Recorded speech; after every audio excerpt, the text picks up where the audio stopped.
Poulet,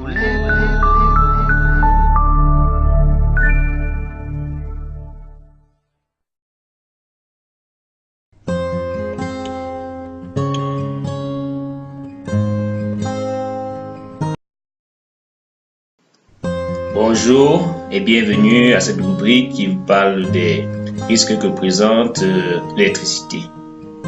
On le dira jamais assez, l'électricité est dangereuse. Il convient donc de prendre des mesures nécessaires pour éviter des dommages.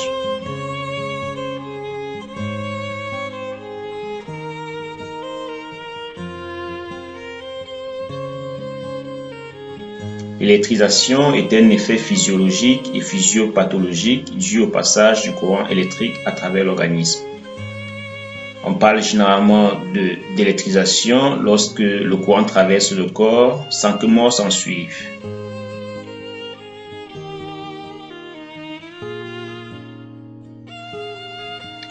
D'un autre côté, on a les effets thermiques. L'électricité peut occasionner des brûlures électriques de la peau et même des yeux en cas d'arc électrique. Et même aussi parfois des organes internes, des nécroses des muscles, thromboses des petits vaisseaux, etc.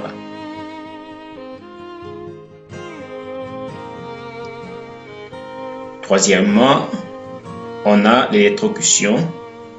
On parle d'électrocution lorsqu'il y a mort immédiate consécutive au passage du courant électrique dans le corps. Il faut cependant remarquer que l'intensité du courant est dangereuse à partir de 5 mA.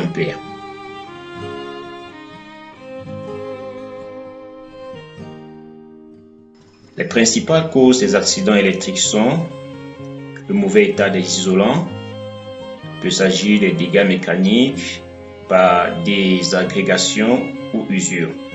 Il représente environ 60% des cas. L'une des causes peut être aussi des modifications sans contrôle.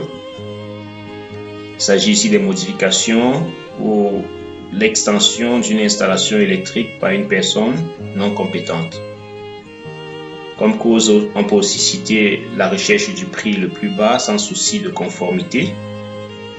Le choix d'un prix compétitif se fait parfois au détriment de la qualité. Les Chinois, quoi. Bon, je parlais juste comme ça. Il peut s'agir aussi du non-respect des distances de garde par rapport aux ouvrages électriques. Il peut s'agir aussi des inadaptations aux usages. Il faut surtout éviter d'utiliser une installation pour une destination non prévue à l'origine.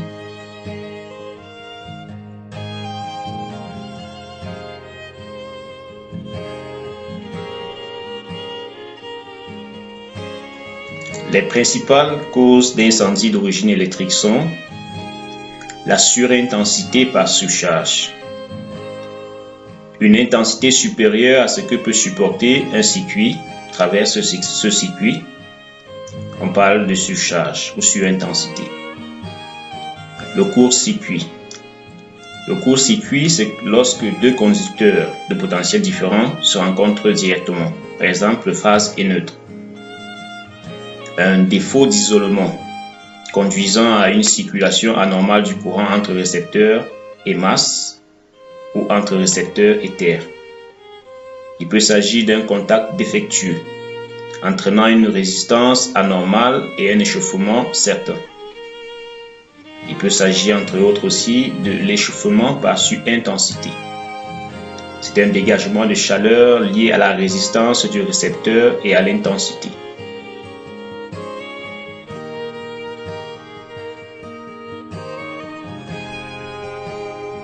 Les facteurs aggravant les échauffements sont une ventilation insuffisante, l'accumulation de poussière ou de dépôts de graisse, le stockage de matériaux inflammables à proximité d'installations électriques, l'empilage des câbles empêchant l'évacuation de la chaleur, le maintien en fonctionnement des appareils ayant subi un court-circuit.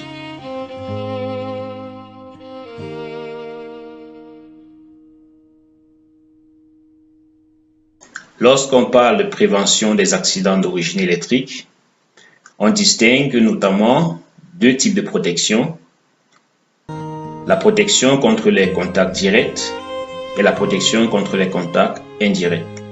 Mais avant, parlons de la protection contre les contacts directs. L'existence au sein d'un circuit, d'un disjoncteur, d'un relais ou d'un fusible permet de réduire le danger en ouvrant le circuit lorsque le courant dépasse une valeur donnée pendant un temps déterminé, en cas de court-circuit ou de surcharge. La protection contre les contacts directs se fait généralement par isolation des parties actives. Celles-ci doivent être totalement recouvertes d'un isolant et ne peut être enlevée que par destruction. Elle se fait aussi par des enveloppes, des boîtiers ou armoires, ne pouvant être ouvertes qu'à l'aide d'un outil ou d'un instrument après mise hors tension. Il peut s'agir aussi, entre autres, d'un éloignement. La distance doit être de 2,5 mètres augmentée de la longueur des objets conducteurs, outils ou échelles pouvant être manipulés dans les locaux. Et aussi, il peut s'agir de la mise en place d'obstacles, des panneaux grillagés fixes distant d'au moins 10 cm pour les tensions inférieures à 500 volts et 20 cm pour les tensions supérieures à 500 volts. Il existe plusieurs moyens de prévenir les contacts dits indirects, c'est-à-dire ceux qui impliquent les masses métalliques mises accidentellement sous tension.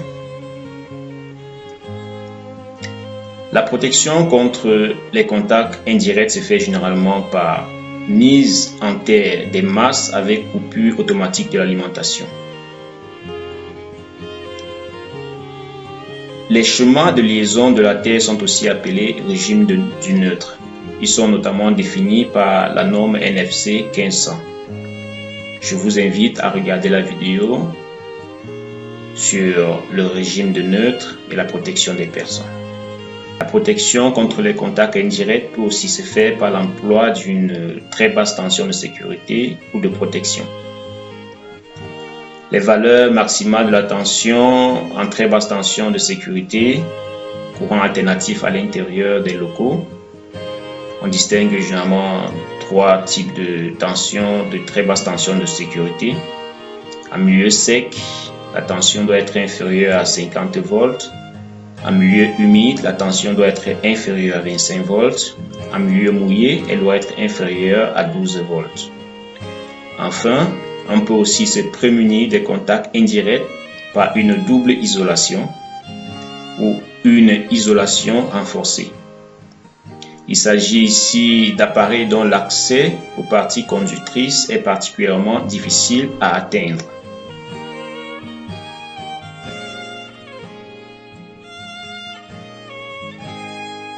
Le matériel électrique doit être compatible avec la tension d'alimentation. La norme NFC 20030 répartit les matériels électrotechniques en 4 classes en fonction de leur conception du point de vue sécurité. Rendu à la fin de cette rubrique, j'espère que vous y avez trouvé des éléments qui vous permettent de mieux comprendre les dangers présentés par l'électricité. Pour plus d'informations, je vous invite à regarder la vidéo sur le régime du neutre et la protection des biens et des personnes. On se retrouve dans la prochaine vidéo. Je vous dis à tout de suite.